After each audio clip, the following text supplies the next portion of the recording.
우리 인간 행동과 사회 환경인데 지금 이게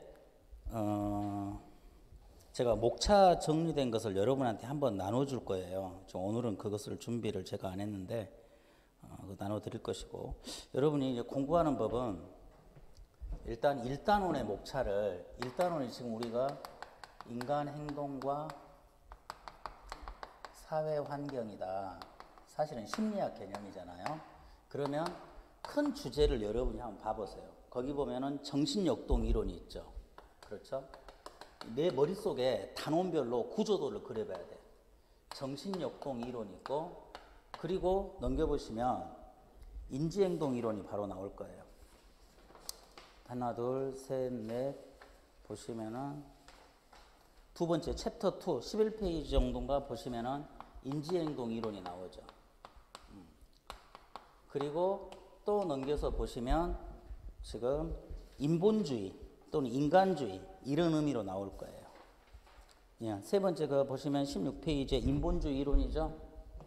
인본주의는 인간주의예요. 인본주의 이론.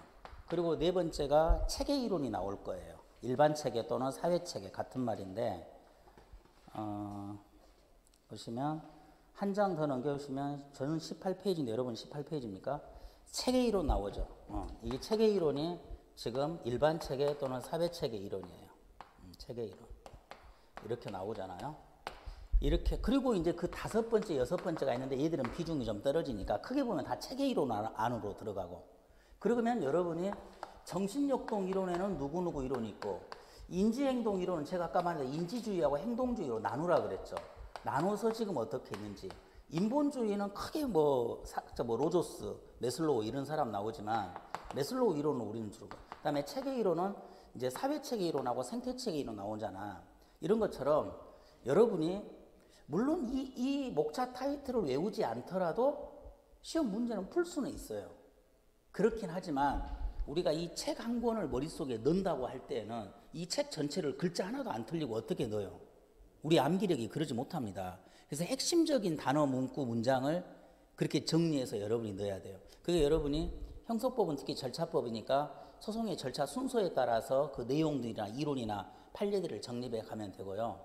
역사 같은 것은 시대 흐름에 따라서 고구려 백제 신라, 그 다음에 고려, 조선, 구한말 이렇게 나눠가지고 그 시대의 제도사, 정치사, 그 다음에 사회 문화사, 생활사 이렇게 해가지고 나눠서 정리를 하잖아요. 그리고 이제 분류사 개념이 필요하겠지.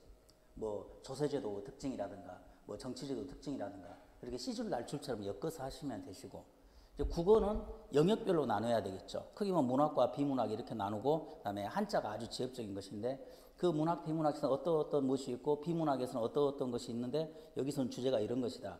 이렇게 체계적으로 머릿속에 정리하는 습관을 가져야 돼요. 이게 사실 주관식 공부거든요. 근데 객관식 공부를 잘하려면 주관식은 뭡니까?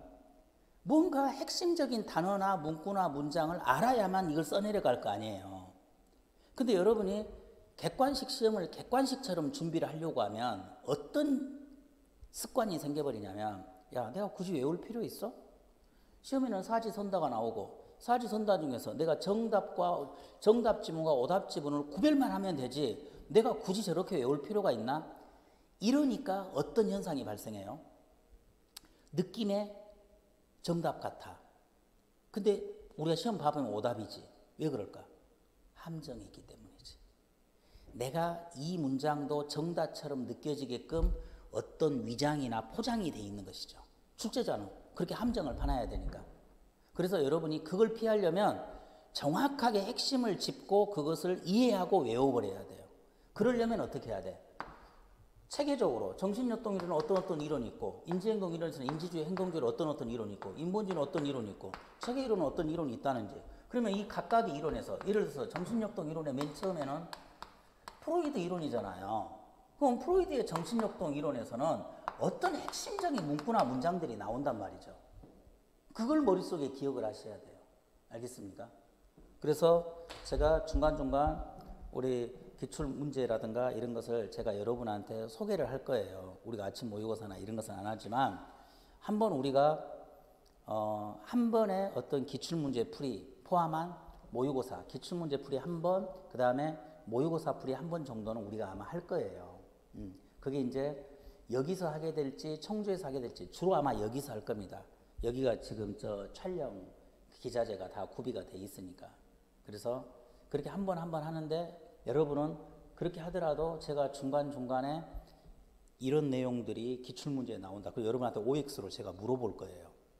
그럼 여러분이 아, 이 정도 시험 수준으로 나오는구나 라고 생각을 하시고, 그리고 제가 이번 주 좀 고민을 해봐가지고 적어도 최근에 기출문제 정도를 차라리 풀지 아니면 기본 문제를 따로 편집해서 할지, 아침 모의고사는 하지 않지만 우리가 이번 주 수업을 했으면 다음 주에 뭐 20문제에 꼭 우리가 집착할 필요 없이 한 10문제 정도씩이라도 여러분이 개인적으로 풀어보고 한번 자기 점검을 할 수 있게끔 세미로 아침 모의고사를 하기는 부담스러우니까 그렇게 한번 우리가 해봅시다. 여러분이 공부할 때 최대한의 제가 도움을 드릴 테니까 여러분이 대신 방법을 전수할 테니까, 원래 제가 시간적인 여유가 나면 목차는 지금 내가 어느 정도는 정리해놨어요. 이것도 내가 다음 주에 내가 단원 될 때마다 나눠드릴게. 아니면 귀찮으면 전체를 차라리 나눠드릴게. 근데 그게 아직 불완전하게 돼 있는 거예요. 요약적으로 가기에는 핵심적인 단어만 돼 있고, 여러분이 원하면 제가 파일을 드릴 수도 있어. 파일을 드려가지고 여러분이 개인적으로 그 컴퓨터에 놓고 아, 여기는 이런 거 있어. 어떤 애들은 또 이렇게 타이핑 치면서 공부가 된다더라고. 그렇게 해서 하시면 그게 지금 목차 정리된 게 한 30페이지 정도 되거든요. 법제로는 지금 뺐고, 법제로는 진짜 그거 정리하려고 하면 시간이 많이 들거든. 그래서 여러분이 법제로는 빼고 그 앞부분까지 6단원까지 해가지고 있는 그 내용을 여러분이 잘 지금 불완전한 그 자료를 활용해서 여러분이 완성을 한번 시켜보세요. 자기 나름대로. 그러면 아, 1단원에서는 아까 내가 말한 대로 이런 사람들이 있고 이런 내용이 있어. 이 둘의 차이점은 이런 거야 하고, 지금 프로이드하고 에릭슨, 그 다음에 뭐 융, 뭐 아들러, 뭐 이런 사람들이 이렇게 정리를 해야 한단 말이에요. 우리는 지금 프로이드 봐보세요. 우리는 프로이드 나와 있고, 지금 우리 교육과 관련해서 똑같이 나오진 않고요. 에릭슨은 똑같이 나오죠. 그 다음에 갑자기 이제 노년기 이론 이런 게 나오죠. 아들러 나오고만 세 번째. 그리고 네 번째 융 있죠. 이 네 사람으로 끝나요. 이건 지금 교육학하고 정확하게 똑같네요. 여기가 아들러. 그 다음에 여기가 융. 카일. 네 사람인데 이 프로이드를 기본으로 해요. 이 사람들은. 이게 사실 이 사람들은 뭡니까? 이게 프로이드라면 프로이드 학파를 비판하고는 신프로이드 학파들이야. 프로이드의 단점을 비판하고 기본은 계승하되 단점을 비판해. 그래서 이게 신프로이디안들이에요. 신프로이드 학파들. 얘들이 이거 다른 특징들이 있겠죠. 그게 시험 문제일 거 아니에요. 이런 것들을 여러분이 정리하려고 하셔야 된다. 그래서 이거 공부를 잘 해놓으면 사회복지 실천론의 그 이론 있죠. 그 이론에서 이 내용들이 또 거의 반복이 돼요. 그래서 이게 지금 양다리를 걸치고 있는 거예요. 양다리를 걸치고 있는 내용이야. 그래서 여러분이 잘 봐봐. 프로이드부터 우리가 하나씩 해보게요. 프로이드의 정신분석 이론은 거기 인간관이 대체로 요약이 다 돼 있는 부분인데, 프로이드는 이것도 알고 의식, 무의식, 전의식도 알고 이드에고, 수포에고도 알고 그 발달 단계 있죠. 구강기, 항문기, 난문기, 장복기, 생식기 있는 이 발달 단계도 좀 외우셨으면 좋아요. 사실 이제 이 정도로 공부를 하면 사회복지사 1급 시험 대비가 확실하게 되는 것이죠. 우리는 이제 문제의 개수가 적게 나오긴 하지만 그래도 이 정도 공부를 좀 해 두셨으면 좋겠다. 그러면 봐봐. 프로이드의 정신분석학 이론의 인간관은 거기 핵심은 그거예요. 무의식 본능이죠. 무의식 본능을 일단 밑줄을 긋거나 동그라미를 치시고, 프로이드의 정신분석학에서 바라보는 인간관이 어쩐다? 인간을 좀 더 무의식에 초점을 두고 설명하려고 한다 이 말이지. 그리고 본능의 기초에서 행동한다고 봐요. 그래서 본능에 의해서 인간의 행동이 결정된다는 말은 이번에 보시면 인간의 자율성을 인정하지 않는단 말이죠. 그래서 여러분이 프로이드 이론을 공부하다 보면 성범죄자들의 행동을 이해할 수 있어요. 여러분, 성범죄자들은 주로 어째요? 내가 이 아이를, 이 상대방을 건들면, 성추행을 하면, 성폭행을 하면 내가 처벌받을 것이라는 것을 일반인들은 알잖아요. 이 사람이 그걸 모를까? 알아요. 그런데 그 어떤 성적 괴롭힘의 대상이 나타나잖아요. 본능에 의해서 행동을 해버려요. 그래서 나중에 후회하고 뉘우치죠. 제가 그만 그런 충동을 참지 못해서 이런 일을 저질렀다든가 주로 그런 투로 진행이 되죠. 그러니까 창피하니까 고개 숙이고 나오고 그러잖아요. 본인의 행동이 떳떳하고 양심적이었다면 어째요? 양심범이나 확신범들의 개념은 고개를 뻣뻣이 들고 하죠. 여러분 옛날에 누구죠? 내가 피곤하니까 단어가 생각 안 나네. 안두희 있죠, 안두희. 처음 들어봤습니다. 안두희 처음 들어봤어? 역사에서 나오는데? 아니 우리 뭡니까? 1공화국 대통령 누구지? 응? 이승만과 같이 이렇게 대결을 했던 우리 그 역사 그 밀정에서도 나오고 대한독립단인가 그거 운영한 사람 누구야? 암살당하잖아요. 안두희한테. 지금 내가 어제 거의 모텔에서 잠을 지금 거의 못 잤어. 처음 들어봤습니다. 진짜로? 한국사에서 만나는 것 같아요. 사회주의 좀 성향인데 북한도 왔다 갔다 하고 하잖아요. 안두희 하고 쳐보세요. 그리고 김구, 왜 김구를 몰라? 김구 알죠? 네. 김구를 죽인 사람이 안두희잖아. 김구를 죽인 사람이 안두희잖아요. 내가 호텔에서 잠이 안 와가지고 어제 몸살을 쳤다니까. 이게 피곤해서 그런가 어쩐가. 그래서 오늘 되게 걱정했어요. 사실 오늘 11시간 제가 수업이란 말이에요. 잠을 진짜 푹 잤어야 했거든. 근데 어제 이상하게 잠이 안 와버렸어요. 그래서 이게 1년에 한두 번 있는 일인데 원래 제가 잠자리를 바꾸면 잠을 못 자는데 김구를 암살했잖아. 그 안두희가 끝까지 지금 살아 있었어요. 그래서 여러분 그거 몰라요? 안두희한테 네가 김구 이 단독 범행이라고 했거든. 안두희가. 근데 실은 뭡니까? 이승만이나 그런 쪽에서 지령을 받아가지고 없앴을 거 아니야. 그때 사실 김구가 엄청 지지가 높았단 말이에요. 근데 김구가 암살 당하니까 당연히 누가 대통령이 돼? 이승만이 됐을 거 아니에요. 그럼 우리가 단순 논리로 보면은 이승만 쪽 계열에서 또는 약간 사회주의적인 북한과의 어떤 통일정부 수립을 이야기한 게 김구잖아요. 그런데 이승만은 남한만의 단독정부 수립을 주장을 한단 말이에요. 그러면 여러분 생각에 누가 더 나아? 아니 우리가 남북이 지금 분단이 될 것 같으면 차라리 좀 힘들더라도 남북이 통일된 하나의 모습으로 통일정부 수립하는 게 더 낫지 않아요? 그렇죠? 그러면 당연히 통일을 바라지 않는 또는 사회주의 쪽과 함께 살고 싶지 않은 이런 사람들 소위 말하는 우익 계열이나 보수적인 진영 또는 이승만 계열 진영에서 누구의 지시를 받고 얘가 대신 총을 쏜 거 아니야? 내가 너 뒤를 봐줄 테니. 근데 얘가 지금 한 십 몇 년 전까지 살았단 말이에요. 근데 이 사람한테서 이걸 증언을 받기 위해서 계속 안두희를 쫓아다닌 사람이 있었어. 그 사람이 무슨 버스 기사예요. 쉰 때마다 가가지고 이제 엄청 나이가 많으면 안두희가 몸이 안 좋으니까 당신 곧 있으면 죽잖아. 이제 역사의 진실을 말해야 될 거 아니냐. 그리고 그때 당시는 이런 mp3나 뭐 이런 녹음 이런 파일 이런 거 없잖아요. 녹음기 들고 다니면서 녹음을 하려고 했다니까. 이 사람이 끝까지 말을 안 해. 이 사람이 어떻게 했어요? 몽둥이로 이놈을 쳐 죽였어요. 어차피 얘는 죽을 거고 말 안 할 거니까. 얘는 심판을 받아야 될 거 아니야. 그 몽둥이에 뭐라고 써진 줄 알아요? 정의봉. 정의의 몽둥이로 너를 처단한 거야. 그 사람은 잡혀갈 때 어쨌어요? 떳떳하게 고개 들고 잡혀갔어요. 이게 양심범, 확신범들이 하는 거예요. 근데 성범죄자들이 떳떳하게 나는 당연히 죄를 강간해도 돼. 이런 사람 어디가 있어? 다 고개 숙이죠. 그럼 왜 걔는 못 참았을까? 성적인 본능이 자신의 여기 우리 보면 자아 있죠. 이 자아를 또는 슈퍼에고 초자아를 넘어버리는 거야. 그럼 일반인들은 그래요. 여러분 솔직히 봐보세요. 여기에 블랙핑크의 제니 같은 애가 수업을 들어왔어. 어떻게 생각해요? 본인. 계속 쳐보잖아요. 계속 쳐다볼 거야. 아마 자네도 상당 부분 쳐다볼 거야. 심지어 여자들도 얘를 쳐다보니까. 옛날에 여러분 그 울산에 유명한 일이 있었잖아. 그 김태희. 지금 여러분이 김태희를 안 쳐주지만 저 때만 해도 김태희가 최고의 미인이었거든.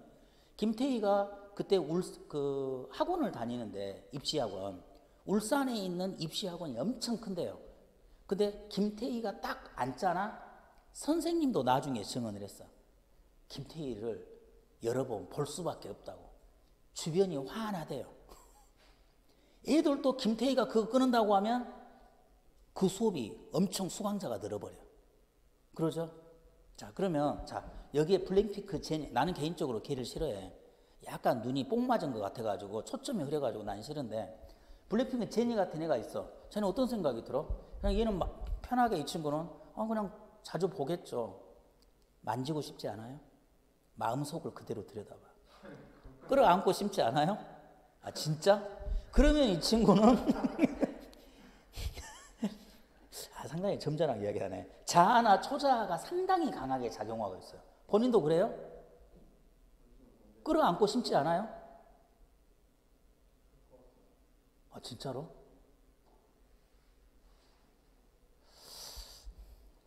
나는 끌어안고 싶어요. 손도 잡고 싶어요. 이래야 이제 수업이 진행이 되니까. 저는 솔직히 그래요. 정말 이쁘잖아? 그러면 나도 모르게 그런 학생들이 이제 거의 없긴 해요. 제가 한 21년 동안 보면은 한 3명 정도? 3명 정도? 얘는 진짜 이쁘다. 한 3명 정도 있었어요. 근데 이제 저도 그러면은 손도 잡고 싶고 끌어안고도 싶고 이러는데 왜 내가 그러지 않았지? 그랬으면 내가 지금 여기 안 있겠지. 왜? 나는 에고, 자아가 작동한 거야. 근데 여러분이 선생님 그러면 안 되잖아요. 또 선생님 얘는 수업 받으러 왔지 저하고 연애하러 온 게 아니잖아요. 우리 그래서는 안 되잖아요. 그러면 그 친구는 슈퍼에고가 작동하고 있는 거예요. 그런데 성범죄자들은 어째? 이드가 더 크게 작용을 해버리니까 이렇게 끌어안아버리고 만져버리고 근다니까. 물론 여러분이 이렇게 있을 때는 이 친구도 사회적 제재를 받을 것 같으니까 에고가 작동을 해요. 그런데 둘만 있어. 그러면 어째요? 덮쳐버리지. 이건 이드가 작용을 해버리니까. 그래서 인간의 자율성을 인정하지 않는 것입니다. 인간의 자율성. 성적인 본능에 의해서 행동을 해버리니까. 그래서 거기 보시면 비합리적이고 통제할 수 없는 무의식적인 생물학적 선정. 봐봐. 아까 제가 무의식과 본능이 포인트라 그랬지. 1번에서. 그러면 무의식적인 성적 본능. 그게 무의식과 본능이잖아요. 무의식적인 생물학적 선정 본능에 지배받는 수동적 존재야. 그래서 프로이드의 인간관은 뭐다? 프로이드가 바라보는 인간관은 인간은 수동적 존재고 결정론적 존재야. 무엇에 의해서 결정돼 있어? 인간은 성적인 본능에 지배받고 있다 이 말이지. 근데 이 성적인 본능이 우리 인간의 의식세계 중에서 어디에 이 그릇이야 그릇 어디 있어? 무의식 쪽에 성적 본능이 보통은 들어있단 말이에요. 그래서 여러분 혹시 이제 여학생들은 어쩐지 모르겠어요. 이제 저는 남자니까 혹시 청소년기 때 언제 혹시 몽정을 하거나 혹시 그런 적 없어요? 또는 그 여자를 좀 덮치는 꿈을 꾸거나 혹시 그런 적 없어요? 군대에서 그런 적 있어요? 있죠. 남자들은 그런단 말이에요. 저는 어떤 꿈을 꿨냐면 고2 때인가 고3인가 저도 고등학교 때인 것 같아요. 꿈에 여학생 기숙사를 들어갔더라니까. 그 여학생들이 엄청 많이 있는 거야. 근데 그러다가 어떻게 하다 깼어. 근데 그때도 이제 두려움은 있었던 것 같아요. 여기서 발각되면은 내가 잡혀가는데 꿈에서도 이제 그런 모습이 있었는데 좌우지간 여학교 기숙사를 내가 꿈속에 갔다니까. 그럼 이거 뭐지? 내 꿈은 무의식이잖아요. 무의식에서 내 성적인 이 무의식 안에서 이 성적인 본능이 꿈에서는 드러나는 것이죠. 그러는 거예요. 그래서 이 성적인 본능이 무의식에 자리 잡고 있어. 이 이드가 원 본능이죠. 원초화라고 해요. 원 본능. 원시적 본능이에요. 무의식에 있어요. 그러면 여기는 의식이죠. 그럼 우리의 의식 세계에는 주로 뭐가 있어요? 자아와 초자아가 있어요. 그러면 여러분이 이제 봐봐. 그걸 공부하면서 봐봐. 무의식은 그 양가로 3번으로 가보세요. 무의식은 인간의 정신의 가장 깊은 수준에서 우리가 자각하지 못하는 경험과 기억이다. 무의식은 본능에 의해서 지배되며 억압적 사고와 감정. 내가 볼 때 좋은 표현은 억압적 사고와 감정이 내재되어 있어. 그러니까 내가 여자를 이렇게 덮치고 싶은 마음이 있어도 그것이 드러나면 안 되니까 나는 그러면 사회적 제재를 받고 감옥에 가잖아. 그걸 무의식으로 집어넣고 있는 거야. 억압된 감정이지. 의식에 두고 있으면 안 되니까. 그래서 이 억압된 감정과 사고와 감정이 내재되어 있어. 어디에 내가 넣어놓는다고? 무의식에. 그리고 여기는 안 써져 있지만 어렸을 때의 정신적 충격, 기억하고 싶지 않은 정신적 충격도 사실은 무의식에 들어있어요. 소위 우리가 말하는 트라우마라고 하는 것. 그래서 성폭행을 당한 여성들이 지금은 결혼해서 잘 살고 있는 것 같지만 실은 무의식 속에 어렸을 때의 정신적 충격이 있어요. 그래서 가끔 우리가 상담 이런 내용이나 이런 것으로 보면은 남편하고 사이가 안 좋아. 왜 안 좋지? 그러면 이제 상담 선생은 프로이드 관점에서 보면은 이게 이제 과거에 어렸을 때 어떤 사건이나 이런 것들이 무의식에 잠재돼 있는데 이게 은근히 현재 생활에 영향을 미치고 있는 것이지. 그러니까 내가 예를 들어서 남편하고 아내는 결혼했으니까 부부 생활을 해야 되고 잠자리도 해줘야 할 그 의무가 있어요. 그래서 만약에 잠자리를 안 하잖아? 이혼의 원인이 됩니다. 근데 잠자리를 자꾸 피해요. 결혼을 했음에도 불구하고. 왜 그럴까? 그것을 직접 기억하지 못해도 이것이 은근히 은연중에 자신의 행동에 영향을 미치는 것이지. 제가 이제 직접 들은 상담 사례는 그 EBS에서 나왔는데 남편하고 자꾸 사이가 안 좋아요. 그냥 이 여자 입장에서는 남편이 반찬 투정을 하고 자기를 우습게 알고 그런다는 거야. 그러니까 맛있게 국을 끓여놔서 맛있게 먹어야 하는데 국이 좀 간이 짜네 어쩌네 왜 이런 말을 하는지 모르겠대. 근데 여러분 한번 생각해 보세요. 본인이 결혼을 했는데 국이 짜다고 해야 되는 거 아니야? 이렇게 이야기하면 여성들은 그래도 맛있게 먹어줘야죠 이런 친구들이 좀 있긴 해요. 근데 좀 짜니까 좀 우리가 덜 짜게 먹자 건강하게 이렇게 말할 수 있잖아. 상담 선생 입장에서는 이 여자가 좀 민감한 부분이 있어. 그럼 프로이드 관점에서 상담을 하는 사람들은 과거에 어떤 일이 있었는지 과거의 이야기를 한번 해보라 그래. 근데 이제 그때 무슨 이야기가 나왔냐면 어렸을 때 아버지 이야기를 하는 거야. 여러분 지금은 남자와 여자들이 한 밥상에서 가족들이 밥을 먹잖아요. 예전에는 어쩐 줄 알아요? 대가족일 때 남자들끼리 밥을 먹어요. 여자들은 따로 밥상을 차려줘요. 그리고 여기에는 좋은 고기나 막 생선이나 이런 게 올라가는데 여기는 그런 것도 별로 없어요. 그러면 여기 앉아있는 그 딸은 저기 있는 어렸을 때 저 반찬이 얼마나 먹고 싶겠어. 그럼 아무 생각 없이 가갖고 지금 할아버지 안 오니까 기다리고 있는데 사람들이 잠깐 한눈 판 사이에 얼른 한 줌 먹어버리겠지. 그러면 이제 사람들이 뭐라 그래? 아버지가 이 할아버지 먹을 반찬인데 먹은다고 아버지가 두드러 팼단 말이야. 때리고. 그것이 정신적 충격으로 남아있어. 근데 그 아버지는 이제 돌아가셨어 이미 한 20년 전에. 남편하고 살고 있는데 은연중에 그것이 남편과의 관계에서 남편이 이것이 맛이 있네 없네 어쩌네. 그러니까 남자에 대한 아버지에 대한 어떤 부정적인 영향이 현재의 남편에게 전이돼 있는 거야. 알겠습니까? 그런 것들을 그러면 이제 어떻게 하는 거예요? 이걸 치유를 해줘야 될 거 아니에요. 그 치유가 어떻게 해야 돼요? 심리극 같은 것을 해요. 그래서 이제 그 TV 보니까 의사가 이렇게 방송을 이렇게 하고 자, 이 아버지와의 이 얽혀있는 감정, 아버지는 돌아가셨지만 이걸 풀어야 되잖아요. 그래서 대역을 하는 전문 연기자 같은 사람들이 있어요. 그러니까 사실 정신과 치료는 돈이 의외로 많이 듭니다. 약물을 치료도 비용도 있지만은 정신과 치료는 의사하고 얼마나 상담을 하느냐 시간에 따라 그 진료 비용이 결정되거든.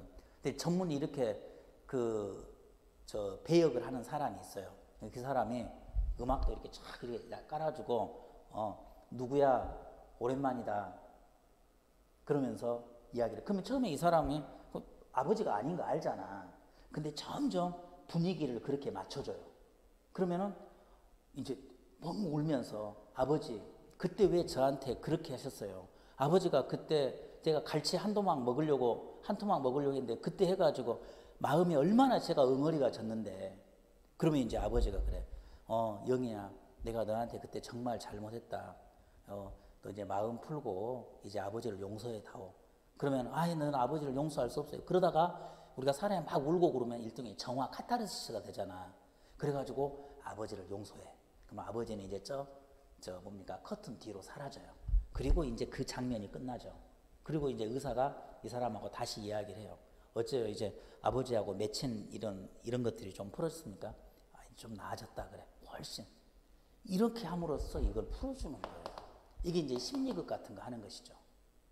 그래서 여러분이 아마 그런 쪽에 관심 있는 사람들은 사실은 심리 상담사 쪽으로 해가지고 앞으로도 이게 유망한 직종이긴 해요. 앞으로도. 근데 좀 경력이나 캐리어를 많이 쌓아야 돼요.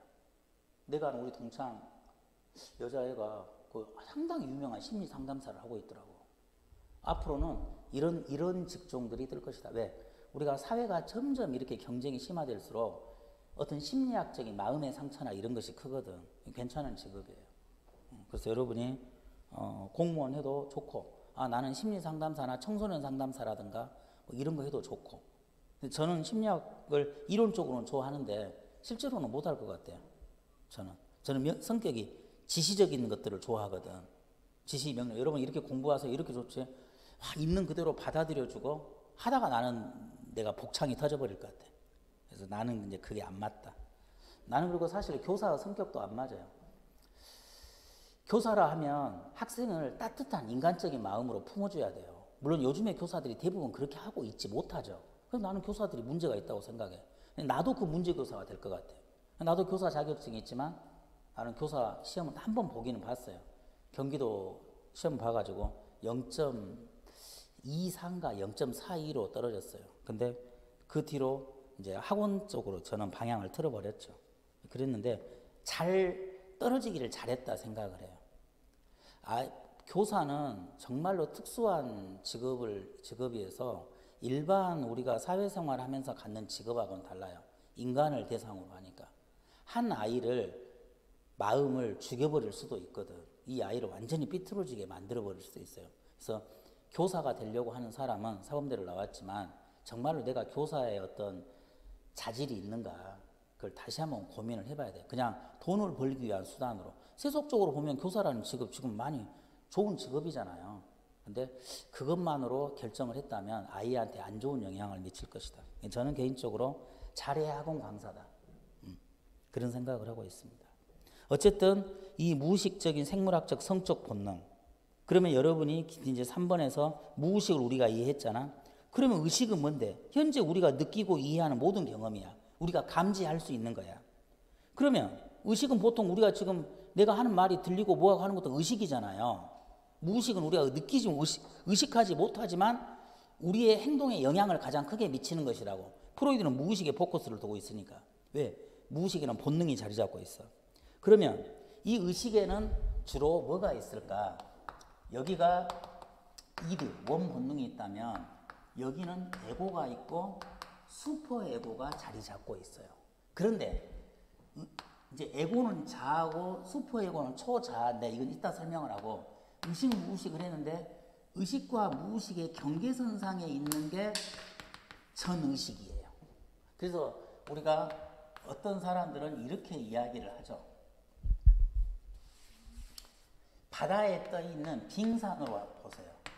여러분, 바다의 빙산이 이 정도잖아. 근데 빙산은 보통 한 1%, 2% 정도만 수면 위로 드러내겠고 대부분 98%, 99%는 물속에 가라앉아 있다고 하죠. 그래서 우리가 빙산의 일각이라고 하지. 빙산의 일각. 그래서 프로이드는 이걸 강조하고 있단 말이에요. 이게 뭐라고? 아까 무의식이야. 그럼 이건 의식이야. 그러면 전의식은 우리가 파도가 치고 있는 부분이다 이 말이지. 그러면 이것은 잘 신경 써서 보면 의식할 수 있는 부분. 쉽게 하면 잘 보면은 물 아래에 있는 것도 살짝살짝 파도에 의해서 좀 신경 써서 보면 의식할 수 있는 부분. 이걸 전의식이라고 한다. 파도 치는 면. 그리고 거기 어떻게 써졌는가 봐보세요. 의식과 무의식의 중간 부분에 있으며 얼른 보면 일반적으로는 의식하지 못하지만 조금만 노력하면 의식으로 가져올 수 있는 이용 가능한 기억이다. 의식과 무의식의 경계면에 있는 것을 우리가 전의식이라고 해요. 알겠습니까? 그러면 여러분이 다음 페이지에 그림이 있죠. 봐봐. 주로 무의식에는 원초화가 대부분을 자리 잡고 있죠. 그리고 거기 좀 그림이 좀 그런데요. 그 영역으로 보세요. 글자 영역으로. 글자 위치로 보지 말고. 대부분은 전의식과 의식의 자아가 초자아가 있죠. 이 초자아는 사실 무의식에도 어느 정도 알려 있어요. 왜냐하면 도덕적 윤리적 양심이거든. 근데 이게 시험 영역에서 나오면 얼마나 애매해요. 그래서 여러분은 그냥 이런 정도로 하세요. 일단 무의식에는 이드. 딱 우리 시험용으로 정해버리면. 그 다음에 의식에는 에고와 슈퍼에고가 있어. 그런데 전의식은 의식과 무의식의 경계면이고 잘만 관찰해 보면은 의식으로 느낄 수 있는 거라면 이것들이 여기에는 오겠지. 알겠습니까? 슈퍼에고, 에고가 전의식에도 일부 오겠죠. 그러나 이제 우리가 편안하게 기계론적으로 보면 에고가 의식 쪽에 있고 슈퍼에고도 의식 쪽에 있어요. 왜 그냥 내가 도덕적으로 아까 그랬잖아. 이쁜 여자가 이렇게 앉아 있어. 그런데 나는 여러분의 사회적 제재를 받을 것 같아서 이 얘를 만지지 못해. 그러면 에고가 작동하고 있는 것이고 나는 얘는 내 수업을 들으러 왔지 나하고 연애하러 온 게 아니야. 그래서 나는 선생님이니까 이런 행동을 해서는 안 돼. 아까하고 다르지. 나는 얘를 만지고 싶은데 여러분이 눈으로 보고 있으니까 만지면 사회적 통제를 받을 것 같아서 나는 참고 있어. 이것은 에고고 슈퍼에고는 뭐야?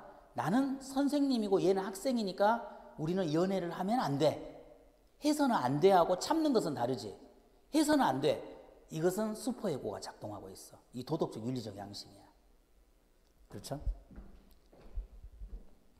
그래서 여러분이 의식, 전의식, 무의식을 공부했다면 봐봐. 아까 이드가 원초화잖아요. 이건 동그라미 하나 치세요. 쾌락의 원리. 쾌락의 원리. 그리고 두 번째 점에서도 무의식적이고 정신적 에너지의 전. 우리가 이 성적인 본능이 인간을 움직이는 어떤 활력소 에너지라고 본다는 말이죠. 정신적 에너지의 저장소다. 그리고 본능과 충동에 조성된다. 본능과 충동 밑줄 같은 말이죠. 그 다음에 자아는 현실의 원리 동그라미. 현실의 원리 동그라미. 그래서 봐봐. 충동적 욕구, 즉 본능을 충족하거나 억압하고 지연시킨다. 때로는 충족시키기도 하지만 주로 억압 지연에 포커스가 있겠죠.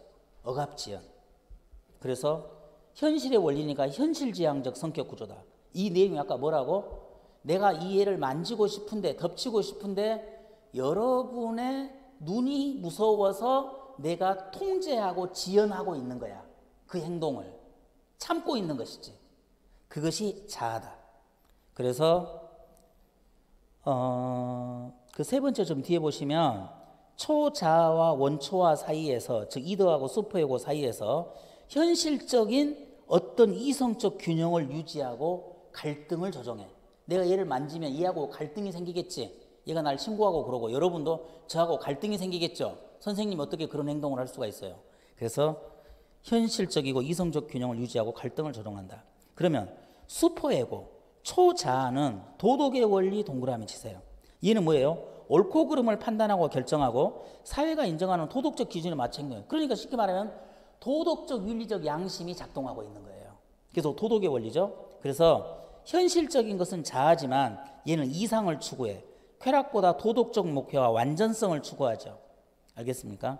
이렇게 정리를 하시고, 그리고 거기 보면 이제 남근기에 나온다, 뭐 나온다 하는 것은 우리가 다음 페이지에 있는 심리성적 성격 발달 단계에서 우리가 할 겁니다. 그러면 여러분이 이제 그 위에서 뭐가 빠졌냐면 다시 프로이드 정식 분석 이론의 인간관으로 가서 3번도 하나 밑줄을 그으세요. 이게 정신분석 이론의 인간과는 다 중요한 것 같아요. 인간의 기본적 성격 구조는 5세 이전의 경험에 의해서 결정된다. 이게 어렸을 때죠. 그럼 5세 이전이 여러분이 여기 보시면 다음 페이지 봐보세요. 구강기, 학문기, 남근기인데 3, 6세잖아요. 이걸 이게 나이에 그 학자별로 표현이 좀 달라요. 어떤 사람은 3, 5세라고 표현해요. 5세 내지 6세 이전이니까 남근기까지에 의해서 성격 형성의 기본이 형성된다 이 말이지. 그래서 여러분이 거기 보시면 그 성격 발달 단계 있잖아요. 구강기, 학문기, 남근기, 잠복기, 생식기 있잖아. 이게 0, 1인데 사실은 1과 2분의 1이야. 그러면 저는 이제 2, 3이라고 이야기하는데 실은 이 2가 1과 2분의 1이에요. 그 다음에 여기는 저는 3, 5로 외우는데 우리 책은 6세로 돼 있잖아. 그 다음에 잠복기가 이제 초등학교 시기고 생식기가 중학교, 고등학교 시기예요. 초등학교 고학년이나. 0, 1, 2, 3, 4, 5, 6, 11, 이제 11 내지 12세 이후. 저는 이렇게 외우고 있거든요. 이렇게 외우고 있거든요. 0, 1, 2, 3, 4, 5, 6, 11, 12세 이후. 이게 12세는 뭡니까? 만 12세면 이제 초등학교 고학년들이 중학교이고 여러분으로 말하면 이제 2차 성징이 나타나는 시기야. 여성은 이제 가슴이 커지고 생리가 시작되고 남자는 이제 목젖이 나오고 목소리가 굵어지는 2차 성징 시기로 들어가는 건데 거기 보시면 지금 뭐가 있냐면 이때는 이드가 발달해요. 이드가 있죠. 태어날 때부터. 근데 학문기는 이드 외에 뭐가 해요? 에고가 추가돼요. 근데 남근기는 이드 에고 외에 뭐가 추가돼요? 슈퍼 에고가 추가돼요. 알겠습니까? 그럼 우리가 성격 구조 3개로 이야기하는데 이 3개가 다 만들어진 것은 남근기잖아요. 그러면 5세, 6세 이전에 성격 형성의 기본적인 틀이 만들어진다 이 말이지. 그래서 다시 인간관의 3번을 봐보세요. 인간의 기본적 성격 구조는 만 5세 이전, 우리로 보면 아까 남근기 시기, 남근기라고 써놓으면 되겠지. 남근기 시기쯤에 거의 기본적인 성격 구조가 만들어진다 이 말이에요. 그러면 이제 4번 봐보세요. 인간의 심리적 문제는 우리가 이제 그러니까 상담 이야기 한다고 했잖아. 왜 우리가 상담 받으러 가죠? 스트레스를 받고 마음의 갈등이 있고 정상적인 사회생활이 안 되니까 지금 상담을 받는 거 아닙니까? 그러면 인간의 심리적 문제는 아까 내가 말한 어렸을 때의 경험, 이게 이제 정신적 충격이야. 어떤 사건이 있었지. 아까 이제 아버지하고 밥 먹을 때 또는 어렸을 때 성폭행을 당했다거나 이런 어린 시절의 경험이 현재는 무의식 쪽에 담겨져 있다고. 그런데 이런 심리성적 사건들에 의해서 심리적 문제가 만들어지고 현재의 행동에 문제 행동이 만들어지는 원인이 된다고 보는 것이야. 그래서 프로이드는 봐봐. 아까 내가 무의식과 여기를 뭐라고 했어? 어렸을 때의 정신적 충격, 트라우마 사건이라 그랬지. 그게 아까 여기서 말한 어린 시절의 경험이야. 과거의 경험. 그래서 프로이드는 무의식, 본능 또는 어렸을 때의 어떤 사건, 그러니까 과거지향적이지. 그리고서 병적인 측면에서 바라봐요. 병적인 측면. 그래서 우리가 병원에서 주로 하는 정신과 의사들이 여러 가지 형태가 있지만 정신과 의사들은 정신분석학적 방법도 많이 씁니다. 그렇게 보시고, 그래서 어린 시절의 경험도 밑줄을 그어놔야 돼요. 이것이 무의식에 들어있는 또 하나야. 본능 외에도. 그래서 인간은 무의식적인 내적 충동에 의해서 야기된 긴장, 이 긴장이 영어로 하면 스트레스예요. 이 스트레스를 제거해서 쾌락을 추구하려는 속성이 있으며 이를 방해하는 사회적 요인에 대해서 지속적으로 대항한다. 이런 것에 대한 구체적인 어떤 여러 가지 드러나는 형태가 방어기제예요. 그래서 여러분이 넘겨보세요. 방어기제가 그 다음 페이지 있습니까? 방어기제가 있죠. 이 방어기제의 사실 단어 정리를 좀 해줘야 돼요. 격리, 어가, 부정, 취소, 반동형성, 동일시, 투사 있는데 단어 정리를 해야 되고 실제로 그 시험 문제 보시면 여기서도 우리가 한 4문제 정도 얼른 우리가 보기에도 한 4문제 정도 나왔고요. 지금 서울시라든가 사회복지사 1급 또는 우리 보호직에서도 이게 나왔고요. 좀 알아두시면 좋아요. 보호직에서도 나름 나올 수 있는 등급으로 보면 한 C급 정도의 문제예요. 개수로는. 그러나 비중으로는 한 B급 정도로 올려도 돼요. 왜냐하면 이런 배경 지식이 있어야 여러분이 사회복지 실천론이나 기술론도 공부가 되니까. 다시 우리가 앞으로 와보면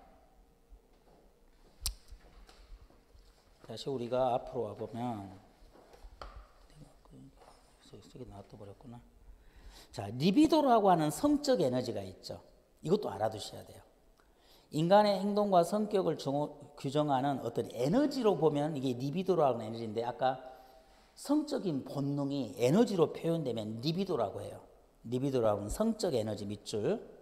인간의 행동과 성격을 구현하는 에너지의 원천이다.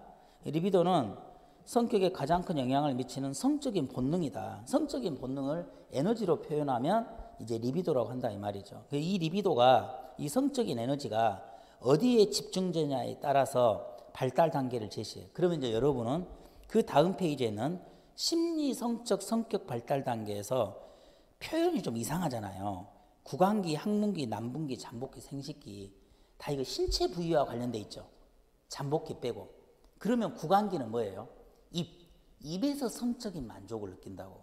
그러면 여러분이 여러분의 조카라든가, 여러분 어린 시절은 기억 안 나잖아. 지금 1살 반까지. 여러분 혹시 언니나 누나나 오빠나 형이 아이를 낳았거나 혹시 누구 아이를 봤을 때 막 태어난 아이들의 행동을 한번 유심히 봐보세요. 어떻게 해요? 다 뭘 만지면 입으로 다가요. 그리고 입이 민감하단 말이지. 이 입술에서 감각이 아주 민감해요. 얘들은 우리는 만져서 알 수도 있잖아. 얘들은 반드시 입에 넣어보면서 여기서 민감한 감각으로 뭔지를 파악하려고 해요.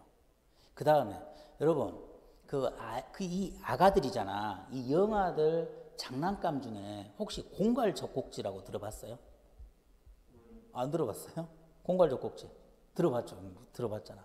공갈젖꼭지 원래 아이가 배가 고프면 울잖아요. 그러면 엄마 젖을 주든지 우유를 먹이든지 해야 될 거 아닙니까? 그런데 애기가 칭얼칭얼 대는데요. 가끔은 빈 젖병 우유가 없어. 근데 그 젖병을 오물오물 깨면 일단 우리 누나는 이제 4명이나 되는데, 우리 누나가 아기를 이렇게 조카를 보는데 칭얼칭얼 대고 우니까 젖을 먹이잖아요. 그러면 배가 고플 때는 젖을 쪽쪽 빨아먹은단 말이에요. 근데 젖을 빨는 게 아니라 깨물고 있어. 이 자식이 아프게 깨물고만 있네. 먹지는 않고. 이럴 때는 뭐지? 얘는 입에서 성적인 만족을 느끼고 싶은 거야. 배가 고파서 우는 게 아니야. 만족이 없으니까 우는 거지. 그럴 때는 어째요? 여러분 그 아이들 유아용품 중에 공갈젖꼭지라고 우유 젖병 끝에 같이 생겼어요. 근데 이쪽 반대편에는 뭡니까? 손잡이 같이 있어요. 그걸 이렇게 물려주잖아요? 그럼 지가 혼자 쪽쪽 빨고 놀아. 옛날에는 이게 이제 2가지 설이 있었죠. 공갈젖꼭지 꼽아주면 나중에 거짓말 잘한다. 근데 그것은 학문적으로 전혀 근거가 없는 것이고, 입에서 성적인 만족을 느끼는 거예요. 알겠습니까? 그러니까 리비도라고 하는 성적 에너지가 입에 있으니까 구강기야. 그러면 이제 항문기는 어째요? 배변 활동이야. 대소변. 여러분도 우리가 쾌변을 하면 기분이 상쾌해지죠. 이때의 아이들은 배변, 즉 똥을 싸면서 거기에서 오는 어떤 쾌락을 느끼는 거예요. 그게 여기서 말하는 사실 항문기예요. 리비도가 항문 영역으로 성적인 옮겨지죠. 근데 이제 남근기가 있죠. 남근기는 뭡니까? 남자든 여자든 일단 성기 쪽으로 가는 거예요. 그러면 여러분, 저도 이제 제 조카들 보고 알았는데요. 우리 누나가 그래요. 어렸을 때 이놈이 슈퍼맨 놀이 한다고. 슈퍼맨 놀이가 뭔지 알아요? 남자아이가, 여러분도 나중에 아이들 키우면 이게 이제 지금 유아 심리학 이런 것인데, 아이가 방 바닥에 이렇게 하늘을 보고 있는 게 아니라 이렇게 방 바닥을 보고 있는데 손발을 이렇게 다 들고 있어. 그리고 이렇게 비비고 있어. 왜? 여기에 자극을 주기 위해서. 우리 성인으로 말하면 자유활동을 하는 거야. 자유행위를. 이성적인 만족이 오는 거예요. 우리 누나는 그걸 알았는데 그렇게 표현하고 이놈이 슈퍼맨 놀이 하고 있다고 그러더라고. 왜? 얘는 이 자극을 통해서 성적인 만족을 느끼고 있는 거예요. 왜? 리비도라는 성적 에너지가 남근에 집중돼 있으니까. 그러면 이제 잠복기로 가면 어째요? 이게 이제 초등학교 들어가서 초등학교 고학년 직전이에요. 6에서 사춘기인데 사춘기가 빨리 온 애들은 특히 요즘에는 애들이 좀 더 빨라요. 초등학교 한 3학년 애들도 4학년 애들도 사춘기가 오는데 사춘기가 너무 빨리 오면 키가 자라다 마는 거 아시죠? 그래서 때로는 비만인 애들이 2차 성징이 빨리 온대요. 그래서 소아 비만은 아동을 이렇게 등치를 크게도 해서 문제가 되기도 하지만 성장판이 빨리 닫혀버려요. 그래서 이제 사실은 2차 성징이 좀 늦게 와야 되겠죠. 그래서 이제 비만도 좀 조절하고 이렇게 하는 것인데 뭐 저희 때야 그런 거 몰랐지만 나중에 보니까 저는 사실 사춘기가 중2 때 왔어요. 내가 왜 그걸 중1 때 초등학교 6학년 때 중2 때구나. 초등학교 때 그 동창들이 중학교 1학년이 됐는데 반창회를 하자고 하더라고. 내 그때 생각에는 아니 남학생들하고 노는 게 재밌거든. 그때 이제 중학교 1학년이 돼서도 초등학교 6학년, 5학년 친구들하고 같이 또 만나서 놀았단 말이에요. 주로 동네 애들이니까. 근데 여학생들이 뭐 만나서 반창회 하자고 그래. 아, 나 싫다 그랬어. 중2가 되니까 후회했어. 이제 이성에 관심이 생긴 거야. 그런데 요즘에는 애들이 초등학교 빠르면 한 4학년, 5학년. 저 때도 지금 초등학교 때를 돌이켜보면 초등학교 5학년 때 지나놓고 보니까 그때 가슴도 좀 발달한 여학생도 있었고 또 어떤 애는 걔는 키도 엄청 컸어. 조화선이라고. 근데 걔는 가슴이 드러나는 게 창피하다고 이렇게 숙이고 다녔어. 그걸 창피해 하니까. 5학년 때 남자애 우리 친구 중에 혁이라는 그 친구는 키도 크면서 목소리가 굵어지더라고. 그래서 우리가 좀 놀리고 그랬죠. 목소리가 더 어른 됐다고. 걔들은 이미 사춘기로 들어간 거예요. 그런데 이제 생식기가 뭡니까? 이제 2차 성징이 나타나며 성적 관심이 다시 충동도 증가하고 그리고 이제 이게 소위 말하는 청소년기 우리가 중고등학교 시기가 이제 되는 것이 소위 말하는 생식기죠. 다시 이성에 관심이 있고 이제 자유행위를 우리가 하는 시기예요. 여러분이 이제 몽정을 하는 시기이고. 근데 이 이야기는 다 우리가 뭡니까? 성적인 본능, 리비도라는 성적 에너지가 신체 부위에 어디에서 나타나냐로 나누고 있지. 그걸 설명하고 있는 게 아까 양가로 2번에 밑에 2번이에요. 봐봐. 리비도가 어디에 집중되냐에 따라서 발달 단계를 5단계로 제시합니다. 그러면 프로이드의 발달 단계는 뭡니까? 인간의 전 생애를 기초로 하지 않죠? 인간의 전 생애를 기초로 하는 게 아니잖아. 청소년기 이후가 빠져버렸지. 그러면 여러분이 이제 우리가 끝나고 에릭슨 할 건데 에릭슨은 어째요? 넘겨보세요. 2장. 에릭슨의 심리사회적 성격 발달 이론은 그 밑에 양가로 이번에 심리사회적 성격 발달이 있는데 1단계부터 5단계의 나이는 똑같아요. 명칭이 다를 뿐이지. 근데 6단계, 7단계, 8단계, 노년기까지 다루고 있죠. 그래서 이따 우리가 여기는 지금 빠져 있지만 프로이드와 에릭슨의 지금 그 발달 이론의 특징을 비교할 거예요. 특징을 비교하는데 프로이드는 아까 이드, 그 다음에 무의식에 포커스를 두고 있다. 그러면 에릭슨은 무의식이 아니라 의식에 포커스를 두고 이게 에고죠. 즉 이드, 성적인 본능. 이것은 이제 자아. 그리고 이제 우리 방으로 말하면 무의식에 위치하냐, 의식에 위치하냐 이런 거죠. 그럼 여기는 이게 뭡니까? 여기는 성적인 측면에 포커스를 두고 성격 발달을 나눠요. 성적인 측면에. 여기는 사회적인 측면이에요. 심리 사회적인 측면에 두고 성격 발달을 나누고 여기는 청소년기 이후를 발달 단계로 놓지 않은데 이건 인간의 전 생애를 기초로 하죠. 그리고 이제 하나 더 한다면 여기는 주로 부정적이고 병리적 시각으로 바라본다면 여기는 긍정적인 시각으로 바라봐요. 이 프로이드는 이런 무의식이나 어렸을 때의 정신적 충격으로 인해서 현재 과거지향적이죠. 과거지향적. 여기는 현재지향적이고 과거에 어렸을 때의 정신적 충격에 의해서 현재의 문제 행동이 나타난다고 하면 프로이드는 에릭슨은 과거보다는 현재 상황에서의 이런 사회적 관계를 통해서 그리고 발달 단계에 위기가 있지만 이걸 긍정적으로 해결해 낼 수 있다는 극복할 수 있다는 쪽에 좀 더 포커스를 두고 설명을 해요. 그래서 프로이드와 에릭슨을 이렇게 비교하면 좀 더 이해할 때 도움이 되죠. 그래서 지금 이걸 깔겨놨는데 이따 좋게 내가 다시 한번 쓸 거예요. 에릭슨 끝나고 여러분이 이해되게끔. 그렇게 보시고 그럼 여러분이 자 봐봐. 다시 이 페이지에서는 프로이드의 인간관 다 정리를 하는 게 좋겠죠. 리비도의 의미는 성적인 에너지인데 그 정도 보시고 이게 뒤에 있는 발달 단계에 영향을 미친다. 성적인 본능으로 봐도 되고 그 다음에 우리의 의식 수준을 세 단계로 나누는데 의식, 전의식, 무의식으로 나누되 프로이드가 중점을 두고 있는 것은 무의식이고 성격 구조에서는 이드 에고, 슈퍼 에고 중에서 프로이드는 어디에 포커스를 두고 설명한다? 이드에 포커스를 두고 설명을 한다. 그리고 심리성적인 발달 단계 순서를 외웠으면 좋겠다. 구강기, 항문기, 남근기, 잠복기, 생식기 외우되 나이는 0, 1, 2, 3, 3, 5, 60일, 12세 이후. 그러나 성년기, 중년기, 노년기를 설명하지 않는다.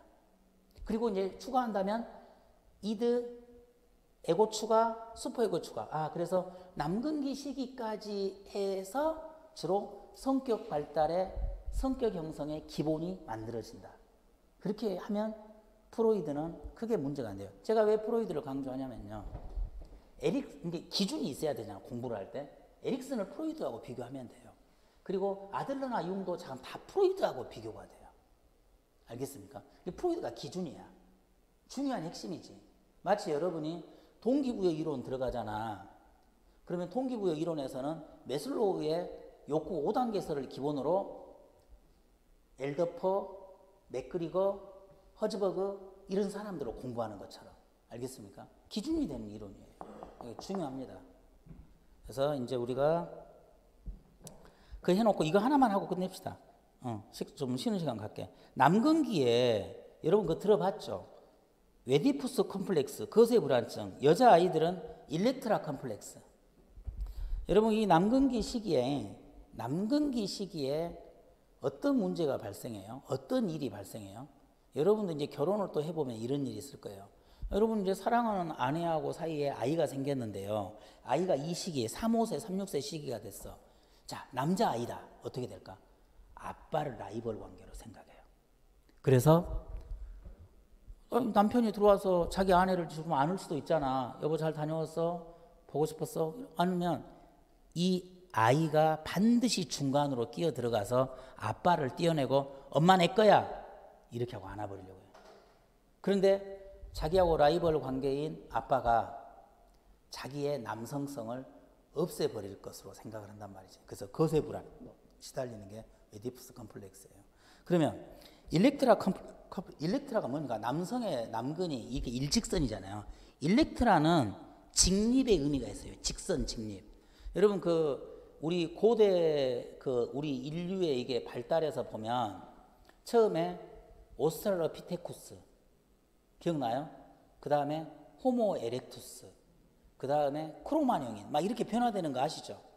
호모 에렉투스가 뭐냐면 그 에렉투스가 일렉트라예요. 직립원인이죠. 직립원인. 직립, 직선이라면 이게 남근선망증이야. 자기는 아빠를 좋아하는데 나한테 없는 그 어떤 무언가가 아빠한테 있거든. 그 남근선망증에 시달린다고. 그래서 우리가 보통 웨디푸스 컴플렉스를 많이 했지만 이게 이제 가족 간의 비정상적인 삼각관계를 기준으로 설명해요. 누가? 프로이드는 가족 간의 비정상적인 삼각관계. 근데 이것은 정상적인 사회적 관계죠. 이것도 정리해야겠죠. 이것은 가족 간 비정상적 삼각관계를 기준으로 설명한다면 여기는 정상적인 사회적 관계를 기준으로 설명해. 이따 내가 좋게 써줄게. 이런 것들이 지금 정리가 돼야 돼요. 그래서 여기까지 해서 일단 프로이드 마치고 핵심 단어를 기억하셔야 돼요. 제가 나중에 오후에라도 듣다 보면 프로이드 하면 어떤 단어가 생각나요? 그러면은 이런 핵심적인 단어들이 투둑투둑 나와야 돼. 나는 여러분이 수업을 듣기만 하는 게 아니라 들으면서 외우고 정리하고 이해를 해버리면 좋겠다 이 말이야. 그래서 그리고 한 번에 끝내버리면 좋죠. 수업은 여러분 오래 들은 게 좋은 게 아니에요. 한 번에 끝낸 게 제일 좋죠. 안 되면 2번. 근데 3번까지 하기에는 사회복지학은 2번 정도면 돼. 알겠습니까? 2번, 최소 2번에 완성하면 되지 뭐. 한 번에 하면 더 좋고, 그쵸? 그렇게 우리가 해버립시다.